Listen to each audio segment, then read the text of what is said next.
Happy birthday সোনা বাবা। বাহ, হ্যাপি বার্থডে টু ইউ সোনা বাবা। আজকে হচ্ছে সোনা বাবার জন্মদিন, একেবারে বাড়ি থেকেই কিন্তু আজকের ভিডিওটা শুরু হচ্ছে। হ্যাপি বার্থডে টু ইউ সোনা বাবা।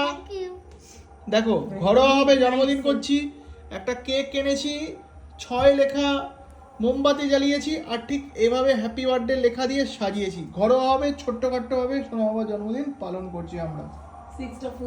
Happy birthday to you. জোরে ফুদে, এবার জোরে ফুদে। এই কি রে, হ্যাপি বার্থডে টু ইউ সোনা বাবা। এবার আরো একটা বড় পার্কেল জানানো হচ্ছে। হ্যাপি বার্থডে টু ইউ সোনা বাবা। হ্যাপি বার্থডে সোনা বাবা। কাটো কাটো কাটো, কেক কাটিং করো, খাইয়ে দাও। বাহ, রিয়া সোনা বাবাকে খাইয়ে দিল।